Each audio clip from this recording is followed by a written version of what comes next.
안녕하십니까. 개인 투자가들의 승리 투자를 위한 김기수 주식 더 스토리의 김기수입니다.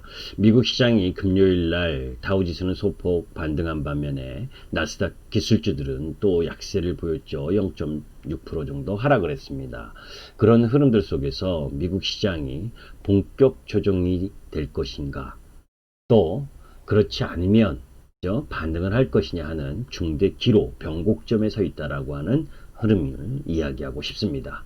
자, 그런 가운데 그러면 추가 하락을 하기 위한 내용 부분도 우리가 이해해야 되고, 그러니까 미국 시장이 왜 지금 하락하고 있는지에 대해서 이야기를 해야 되고, 이해를 해야 되는 부분이 있고, 또 그런 가운데에서 닷컴 버블 붕괴와 비교하는 애널리스트들의 보고서도 있는데, 그 닷컴 버블 붕괴와 지금인 어떤 차이가 있는지 이런 부분들을 좀 이해할 필요가 있겠죠. 그죠? 그래서 미국 시장이 추가 하락할 것이냐, 아니면 여기서 반등을 할 것이냐, 아니면 미국 시장이 좀 더 하락을 하더라도 우리 시장이, 한국 시장이 디커플링을 통해서 계속해서 상승할 수 있겠느냐 하는 부분들을 한번 진단해 보는 시간을 갖도록 하겠습니다. 자, 미국 시장 움직임을 먼저 보도록 합니다. 미국 시장이 금요일 날 나스닥 지수가 좀 약세를 보였죠. 아마존이 1.85% 약세를 보였고, 마이크로소프트나 애플 등 기술주들이 약세를 보였습니다. 그 각 종목들의 좀 흐름들을 한번 볼 필요가 있는데, 일단 테슬라부터 한번 보도록 하죠. 테슬라가 급락한 이유는 S&P 편입 실패, 그리고 또 뭐예요? 유상증자 추진, 이런 부분들이었습니다. 그럼에도 불구하고 330불대에서 지지를 받고 반등하다가 400불의 저항을 받고 다시 약세를 이틀 동안 보였죠. 변곡점입니다. 무슨 얘기냐? 여기서 바로 반등을 하지 못하면 300불까지도 추가적인 약세를 보일 수 있는 흐름을 지금 보여주고 있기 때문에 다소 부담인 흐름을 보여주고 있다라고 보시면 됩니다. 또 애플의 주가 흐름도 한번 살펴볼 필요가 있죠. 애플 역시 마찬가지다. 그죠? 지금 추세 하단 라인까지 왔는데, 그죠? 추세 하단입니다. 이 하단이 무너지면 조정이 좀 더 세게 나올 수 있는 부분이 있죠. 또 아마존도 마찬가지입니다.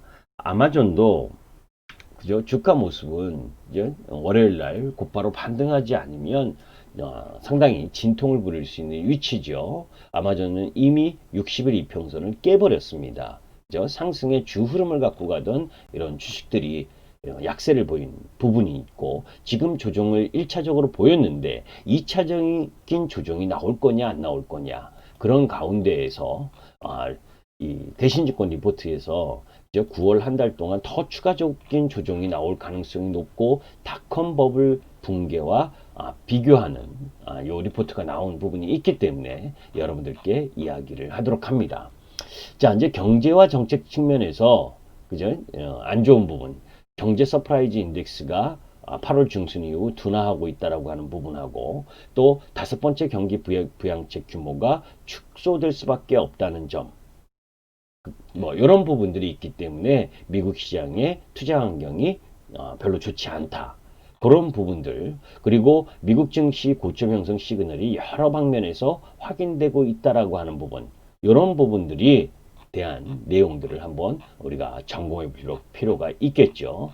사실 올해 코로나19 증시 충격 이후에 큰 폭의 가격 조정 없이 상승세를 이어온 미국 증시, 3월 23일부터 9월 2일까지 약 5개월 3주 동안 닷컴 버블 하락 국면이 이제 4.6개월 정도였거든요. 동 국면과 비슷한 기간 동안 추세선 21선을 이탈하지 않고 계속해서 상승을 했었는데, 그런 미국 시장이 지금 21일 이평선도 깨버렸습니다. 이제 그런 부분으로 보게 되면 미국 시장이 추가 조정 흐름이 더 나올 수밖에 없다라고 하는 부분, 어느 정도 일리는 있습니다. 그 이유에 대해서 여러분들이 한번 봐봐야죠. 자, 미국의 매크로 서프라이즈 인덱스가 8월 중순 둔화하고 있다는 걸 이걸 파란 도표로 확인할 수 있죠. 그죠? 이게 더 내려오는 흐름, 서프라이즈 인덱스가 내려오는 흐름은 향후 경기 불확실성을 자극하고 있다라는 부분입니다. 자, 이제 이런 부분들을 해소시키려면 결국 뭐예요? 코로나19와 관련된 치료제라든지 백신에 대한 확실한 뭐예요? 이 가시적인 성과물이 좀 나와줘야 다시 되돌아서 올라갈 수 있는 흐름을 갖고 가겠죠. 그죠?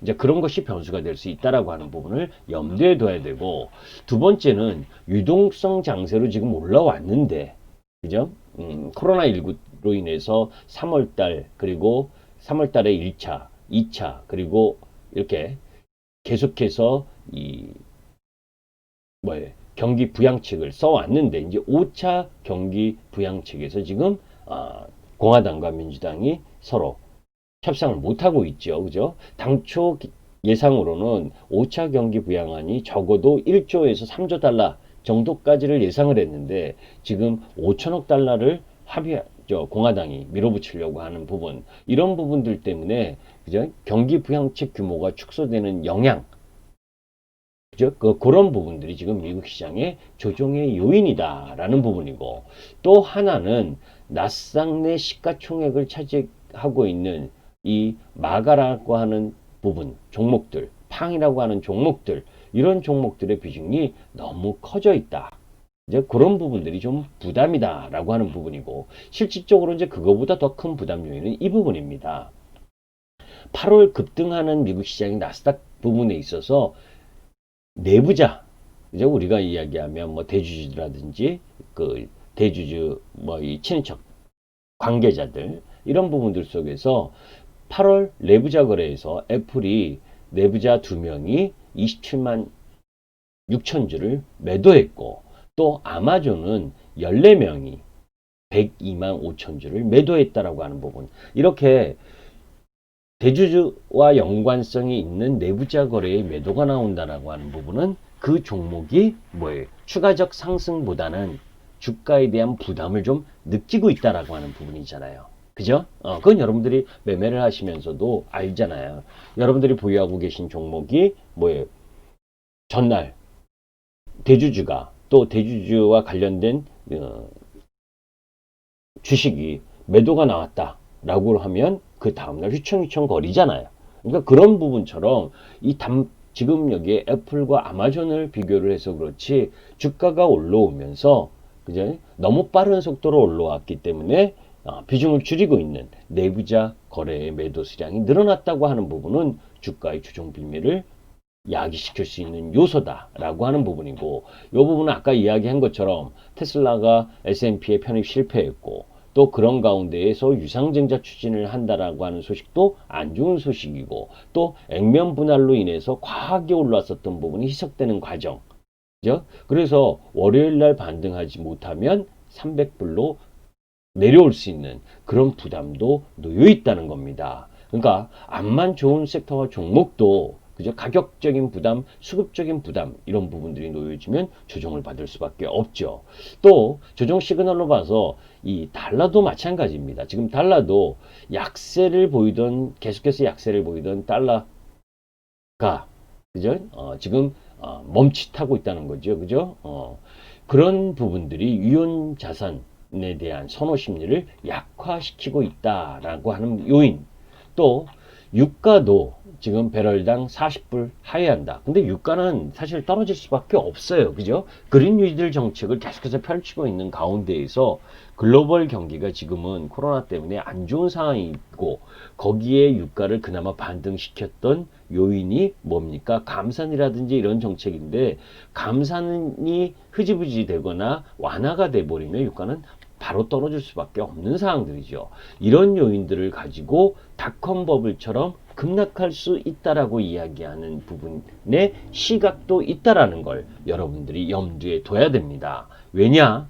이제 시장은 암만 유동성이 좋고 해도 이제 상승을 하게 되면 상승에 대한 피로감을 느낄 수가 있고, 그런 부분들이 진행돼서 지금까지의 미국 시장의 조정은 자연스러운 조정이다라고 할 만한데, 여기서 한 단계 더 내려가는 흐름이 전개가 되면 조금 전에 언급드렸던 이런 조정의 이유를 가지고 한 단계 더 하락을 하게 되면 디커플링을 보이던 우리 시장도 일정 정도 영향을 받을 수밖에 없잖아요. 그죠? 이제 그런 부분에 대한 생각도 좀 염두에 두시고, 그러나 저는 좀 그렇게 생각하지는 않습니다. 왜냐하면 닷컴 버블처럼 붕괴될 이유는 없다라고 보는 게 제 기본적인 생각입니다.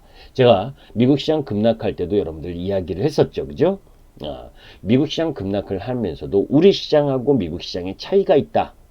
그죠? 미국 시장은 8월 중순부터 급등하면서 이 애플과 테슬라의 액면 분할의 호재를 가지고 지수가 끌고 올라가던 그 타이밍에 우리 시장은 코로나19 재확산이라는 부분 때문에 오히려 하락을 했다. 그죠? 그렇기 때문에 미국 시장에 급등했던 시점에 우리 시장이 먼저 선조정을 보였기 때문에 미국 시장이 1차 하락을 지금 보인 상황에선 우리 시장이 오히려 디커플링을 보이면서 상승을 할 수 있었던 겁니다. 그런데 미국 시장이 한 번 더 하락, 2차 하락이 나오게 된다면 그때는 우리 시장도 조정을 보일 수 있는 우려가 있지요. 왜? 우리 시장도 올라왔으니까 지금은. 미국 시장이 하락하는 사이에. 그죠? 그런데 미국 시장이 2차 하락을 할 때 오히려 저는 매수 기회가 우리 시장에 온다라고 봅니다. 그 부분이 왜? 닷컴 버블 붕괴와 차이점이 분명하게 있기 때문이죠. 통화와 재정 정책에서 분명한 차이가 있다. 그죠? 닷컴 버블 붕괴 직전에는 금리 인상 그리고 긴축 정책 이게 실시가 됐어요. 붕괴 직전에. 그러니까 나스닥이 급락을 가지고 들어왔었던 부분입니다. 그런데 지금은 완화적 통화정책 기조를 유지하고 있잖아요. 그죠? 금리도 제로금리 흐름을 갖고 가고 있고 평균 물가 목표제 도입을 하겠다고 해서 거의 5년 동안은 그 정책을 고수하겠다라고 하는 부분이고 그런 부분들 때문에 닷컴 버블과 같은 흐름은 갖지 않는다라고 하는 부분이 기본적인 부분입니다. 그러나 그죠? 여러분들이 무분별하게 투자를 해서는 안 되는 부분 역시 염두에 둬야 된다는 부분이죠. 자, 그리고 또 닷컴 버블 당시와의 차이점이 분명한 게 있습니다. 경제와 산업 패러다임이 변화하고 있다는 거죠. 그죠? 그러니까 무슨 얘기냐면 닷컴 버블 당시는 글로벌 경제는 미국 경제에 의해서 미국에 의한 주도 흐름이 전개됐다면 지금은 미국과 함께 중국 경제도 또 다른 한 축을 차지하고 있고 코로나를 종식했다라고 걔네들이 이야기를 하잖아요. 그죠? 그네들이 종식한 이후에 이 제조업 지수라든지 이런 경제 지표가 양호해진다면 조금 뒤늦게 발생해서 지금 확산에 진행됐었던 유럽이라든지 미국이 주춤하는 단계가 오게 되면 오히려 그죠? 경제는 나아질 수 있는 부분이잖아요. 거기다가 산업의 패러다임이 바뀌면서 지형 구조 이런 부분이 바뀌었다는 거죠. 무슨 얘기냐? 미국 시장이나 유럽 시장이나 또 우리 시장이나 지금 상승하고 있는 부분들 속에서의 산업 흐름들을 보게 되면 옛날에 그런 산업들이 아니라 그죠? 디지털 경제를 기반으로 하는 디지털 산업적 그리고 또 그린 뉴딜을 기반으로 하는 정책 흐름을 갖고 상승하고 있고 또 새로운 4차 산업혁명과 관련된 섹터들이 상승하는 흐름을 보여주고 있잖아요. 그러니까 그런 산업적인 지형이 변화가 있기 때문에 이전과 틀리다라고 하는 부분입니다. 이 부분을 차트를 통해서 한번 보도록 하죠. 자, 닷컴 버블 붕괴 당시에는 여기 잘 보시면 96년부터 계속해서 이 나스닥 지수가 올라오다가 99년, 2000년 초까지 2000년 초도 아니에요. 2000년 1월 2일입니다. 거기까지가 딱 급등하고 급락을 했어요. 나스닥 지수가. 그죠? 그때 닷컴 버블이 일어났던 부분인데 그 당시를 보게 되면 연방 금리가 이 오렌지 색깔 보시면 그죠? 2000년까지 오히려 금리가 계속 올라가는 상황이었잖아요. 그죠? 절대적인 금리도 높았고 그러다가 이제 주가가 급락하고 경기가 안 좋으니까 뒤이어서 이제 금리가 하락하는 흐름이고, 그죠? 이제 그런데 현 국면을 보게 되면 미국 10년 국채 금리도 오른쪽 보시면, 그죠? 이 지금 거의 저점이잖아요. 그죠? 0.5% 내외에서 움직이고 있는 상황이잖아요. 그러니까 나스닥 지수가 뭐 올라갈 수 있었던 환경이 틀리다라고 하는 부분이고, 자, 이제 그런 가운데에서 또 하나의 측면에서 살펴볼 필요가 있습니다. 외환위기라든지 닷컴 버블이라든지 글로벌 금융위기라든지 중국 신용위기라든지 이런 공통점 중에 하나는 투자 과잉이 있었습니다. 그죠? 설비 투자라든지 이런 부분들이 급격하게 증가를 하면서 설비 투자의 과잉의 시대였단 말이에요. 그런데 지금은 그렇지가 않아요. 뭐 때문에? 코로나19 때문에. 그죠? 오히려 투자를 못하고 있었죠. 그죠? 지금 시장에서 상승했었던 부분들은 우리 시장에서 네이버나 카카오처럼 플랫폼 관련주, 그죠? 그런 쪽 부분, 인터넷과 플랫폼 관련주, 또 섹터가 성장하는 뭐예요? 전기차, 2차 전지 관련주, 그리고 5G 관련주. 거기다가 그린 뉴딜 정책에 의한 해상 풍력 관련주, 태양광 관련주, 이런 수소차 관련주 뭐 이런 것들이 올라가잖아요. 그러니까 이전하고는 틀린 산업 지형이다라고 하는 부분이고 지금은 투자 과잉에 노출되어 있지 않다는 겁니다. 그리고 기술주 사이클의 경우 팡이라든지 이런 기업들이 올라간 부분이 고종 투자를 급격히 확대한 게 아니에요. 기술 혁신과 M&A를 기반으로 하고 해서 올라갔던 부분이기 때문에 설비 투자의 과잉 리스크는 아직 없다고 볼 수 있는 겁니다. 저금리와 과잉 유동성으로 부채가 급증하고 있음은 경계심을 가져야 할 부분입니다. 그건 비단 기업뿐만이 아니라 그죠? 투자가들의 신용이라든지 개인 투자가들의 대출 이런 부분들이 급증하고 있다는 점은 항상 변동성을 유발할 수 있다라고 하는 경계심은 반드시 가져야 되는 거예요. 그죠? 지금 보게 되면 주식을 하면 주식 종목들이 다 올라간다고 생각하는 주린이들도 많잖아요. 그죠? 그렇기 때문에 이 흐름상으로도 하락 변동성은 언제든지 나올 수 있다는 것도 여러분들이 이해를 하셔야 됩니다. 자, 그런 가운데에서 닷컴 버블 당시와 현 국면의 설비 투자를 한번 보도록 합니다. 닷컴 버블 당시에 설비 투자 비중 보게 되면 96년부터 그죠? 이 파란색 부분 보게 되면 2000년, 2001년까지 급격하게 올라오잖아요.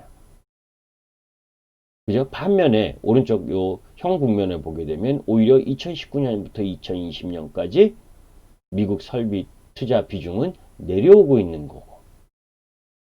그죠? 그렇기 때문에 과잉 투자 국면이 아니다라고 하는 부분. 또 경기 사이클 국면도 한번 살펴볼 필요가 있어요. 미국 경기 선행지수를 살펴보면 95년도, 97년도, 99년, 2000년도에 미국 경기 선행지수가 꼭지점을 찍었습니다. 그죠? 그리고 하향하고 있는 흐름과 발맞춰서 뭐예요? 나스닥 지수도 급락을 한 거고. 현 국면은 뭐예요? 오른쪽에 보게 되면 미국 경기 선행지수는 이 코로나 때문에 이미 3월 달에 저점을 찍었어요. 나스닥 지수도 저점을 찍고 그리고 같이 미국 경기 선행지수가 반등을 했죠. 그죠? 그리고 나서 이제 주춤하는 상황에 나스닥 지수가 약세를 지금 보인 거고 너무 급격히 올라간 것에 대한 뭐예요? 반작용 요 정도다라고 바라보시면 됩니다. 그래서 전체적으로 바라보면 중국의 디지털 경제 체질 전환과 관련해서 투자 사이클이 글로벌 경제와 증시 중요한 버팀목 역할을 하고 있다라고 하는 부분. 그죠? 아까 중국이 한 축을 또 담당하고 있기 때문에 여하튼 글로벌 경기가 V자 반등을 이어가지 못하지만 완만한 회복세를 보일 공산이 높고 여기에 디지털 경제로 대변되는 산업 패러다임의 본격적 전환 기류는 분명히 2000년 초반 닷컴 버블 붕괴 당시와 차별화되는 부분이다. 그죠? 뭐 지금의 미국 시장의 급락을 닷컴 버블 붕괴와 동일시하는 부분은 저는 동의하지 않습니다. 그런데 이제 그런 변곡점을 가지려면 그러한 부분들이 제대로 흐름을 가지려면 저는 이제 이 분기점이 될 부분이 이 부분이라고 생각해요. 이번 주 미국 시장이 차라리 FOMC 회의 우리 시장으로는 17일인데 이제 미국 시장이 15일, 16일 이전에 월요일, 화요일 추가적인 조정을 좀 미국 시장이 보이고 차라리 이 FOMC 회의에서 나올 얘기는 당연한 이야기겠지만 그죠? 2020년 12월 FOMC까지 제로 금리 수준으로 동결할 확률이 100%인데 그리고 평균 물가 목표제 그 잭슨홀 미팅에서 얘기했었던 구체적인 내용들을 확실히 하면서 저금리 장기화 시사 발언을 확정짓는 그런 이야기가 나온다면 그죠? 오히려 이 조종받던 기술주들이 다시 올라갈 수 있는 흐름이 되지 않겠느냐. 그래서 그 시점이 또 이 부분이죠. 화웨이 추가 제재 시작하는 부분이 이제 15일부터잖아요. 그죠? 그런 내용도 이미 주가에 일정 정도 미국 기술주나 우리 주식들에게도 일부 반영됐기 때문에 이제 악재의 노출로, 악재의 해소로 바라볼 것이냐. 아니면 이 부분이 이 기업들의 매출과 이 영업이익의 타격을 본격적으로 타격을 보는 걸로 바라볼 거냐 하는 부분이겠죠. 그죠?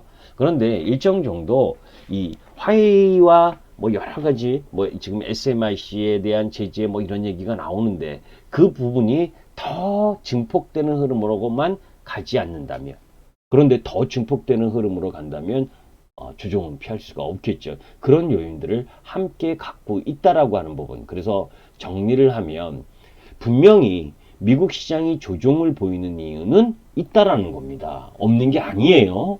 그죠? 테슬라가 S&P 편입에 실패를 했고 아마존이 내부자 거래 매도를 하고 애플도 매도하고 있다라고 하는 건 그네들이 주가 조정의 이유인 거예요. 그죠? 만약에 우리 시장에 우리나라에 지금 올라가는 종목들이나 섹터들도 그죠? 대주주라든지 또 그 회사 내부자들이 매도를 한다면 조정의 시그널로 받아들일 수밖에 없는 겁니다. 그런데 우리 시장은 아직까지는 그런 본격적인 흐름의 이야기, 뉴스는 없죠. 그죠? 자, 이제 코스피 차트의 부분입니다. 제가 지난번에도 이야기를 했지만 미국 시장이 8월 중순에 이렇게 급격히 우리 시장하고 올라가고 미국 시장도 여기서 또 급격히 올라가고 있는 타이밍에 우리 시장은 먼저 조정을 받았다. 그죠? 그럼 먼저 조정을 받았기 때문에 이 모양 이렇게 조정을 받으면 추가 상승할 수 있다라는 이야기를 했죠. 왜? 우리 시장은 이 2차 코로나 확산 때문에 사전에 먼저 조정을 받았으니까. 그러고 나서 지금 위치를 잡아주고 있는데 미국 시장이 추가적인 조정을 보인다 하더라도 그 하락의 폭 자체는 제한적이다라고 보는 거예요. 또 코스닥 시장도 마찬가지입니다. 그죠? 오히려 우리 시장은 고점을 뚫면서 지금 888포인트, 900포인트 앞자리를 놓고 있잖아요. 자, 그런데 하나 조금 조정을 보일 수 있는 여지도 좀 있습니다. 뭐냐? 우리 시장이 그린 뉴딜 정책과 관련된 부분으로 지금 관련주들이 무분별하게 올랐는데 그게 바로 지금 10월달 이 3, 4분기 실적 그러니까 2, 4분기 실적이 발표하는 시점 부분으로 가게 되면 실적이 아직 나오지는 않잖아요. 그죠? 정책적인 흐름으로 앞으로 그게 좋아질 것이면 분명하지만 실적 시즌으로 들어가면 다소 부담을 느낄 수 있는 여지도 있기 때문에 그러한 부분들도 함께 고려해서 생각을 해야 됩니다. 그래서 전체적으로 보면 이 위로 올라갈 때는 이제는 쫓아가는 매매를 추격 매수하는 매매를 하시면 안 된다라는 이야기를 하고 싶어요. 이 우리 시장도 우리 시장에 지금 국외개탁금이 워낙 지금 57조 2천억 그죠? 코로나 이전에 평균이 24조 25조 나면 지금 그 2배가 넘어 있는 상태이기 때문에 주가가 견뎌낼 수 있는 하방을 잡을 수 있는 힘은 크다. 그런데 이제 미국 시장이 금요일 조정이 좀 나왔고 그러한 가운데 월요일 날 이제 내일이죠. 내일 우리 시장에서 거래하는 외인들의 매매가 중요하다고 봅니다. 그래서 외인들이 선물이나 그죠? 현물 이 둘 중에 하나만 매수 흐름을 보여준다면 큰 우려하실 필요는 없는데 그죠? 외인들이 선물을 강하게 매도하거나 현 선물을 강하게 같이 매도할 때는 조금 조심할 필요도 있다. 그죠? 무슨 얘기냐면 내일 미국 시장이나 미국 시장이 열리기 전이잖아요. 그죠? 미국 시장이 금요일 약세를 받아서 우리 시장이 약세 출발할 수 있는 여지가 있죠. 그죠? 나스닥 영향을 더 많이 받으니까. 그런데 그런 가운데에서도 외인들의 매수 흐름 둘 중에 하나만 있으면 그렇게 크게 우려할 이유는 없습니다. 둘 중에 하나란 뭐냐? 선물 매수든 현물 매수든. 그런데 왜 지금은 프로그램이 작동을 많이 하니까 금요일도 프로그램이 대부분 나왔죠. 프로그램 매도가. 그 매도 물량을 개인들이 지금 계속 받아주고 있는 상황입니다. 그런데 그렇게 받는 상황 속에서 버틸 수 있는 부분도 역시 외인들의 선물 흐름에 일정 정도 작용을 하는 거거든요. 심리적으로. 그죠? 외인들이 선물을 매수하는 흐름을 갖든지 현물을 매수하는 흐름을 가지면 시장은 안심해도 되는데 양매도 현물, 주식도 매도하고 선물도 세게 매도하는 흐름이 나온다면 조정이 조금 깊어질 수 있는 부담도 있기 때문에 그러한 부분을 살펴볼 필요가 있다.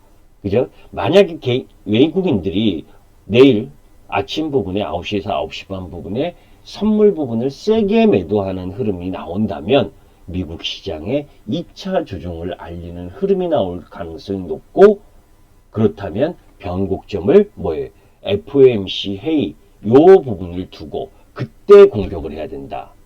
그죠? 그때 강하게 매수를 해야 된다라는 부분이고, 반대로 월요일 날 보니까 현 선물 매도의 흐름이 크지 않다라고 본다면 우리 시장은 계속해서 추세 흐름을 이어갈 것이다 라는 쪽입니다. 그런 흐름들을 염두에 두고 시장 지수를 살펴보면서 매매해야 될 부분이다. 지금 시점은 미국 시장이 2차 하락을 할 거냐 안 할 거냐, 그 변곡점에 와 있다. 1차 미국 시장 하락은 우리 시장이 코로나 재확산에 의해서 잘 버텨줬는데, 재확산에 의해서 먼저 선행적으로 조정을 보였기 때문에 잘 버텨주고 오히려 고점을 새로 쓰는 흐름을 보여줬는데, 거기다가 이제 케인 뉴질린이 이런 부분들이 발표되면서 정책적 흐름이 작용했으니까. 그런데 미국 시장이 2차 하락을 하게 된다면 우리는 뒤늦게 조정을 받을 수가 있단 말이에요. 그죠? 그러나 저는 그 미국 시장의 2차 조정 하락 흐름이 나온다면 오히려 수 목요일에는 적극적 매수 타임이라고 바라보는데, 그건 예상입니다. 이런 예상 부분들을 염두에 뒀다가 제가 조금 전에 이야기한 것처럼 외인들의 선현물 매도세가 그렇게 크지 않다라고 본다면 월요일날 두려움 없이 그냥 지수 상관없이 종목별로 매매를 하시면 되는데, 현 선물 매도가 강하다면 한 발 물러서야 된다. 한 발 물러선다는 건 수요일, 목요일 정도까지를 기다려야 된다는 거죠. 그죠? 그런 부분만 조금 신경 쓰면서 주 흐름을 갖고 있는 종목들을 매매하시는 전략으로 가는 것이 바람직하겠다라는 부분입니다. 그래서 저는 제가 지금 이 시간에 이야기하고 싶었었던 부분은 미국 시장의 1차적인 조정은 당연했다. 이유가 분명했다. 그런데 2차적인 하락이 나올 거냐? 그죠? 그런데 2차적인 조정이 나왔을 때 닷컴버블을 하고 닷컴버블 붕괴하고 연관 짓는 이야기가 많이 나올 텐데 그것에는 분명히 차이가 있다. 이런 것도 미리 알고 시장을 바라보면서 종목별 흐름을 갖자라는 이야기를 한 겁니다. 여러분들께 시황적으로 도움이 되셨으면 구독과 좋아요 부탁드립니다. 김기수 주식 더 스토리의 김기수였습니다. 감사합니다.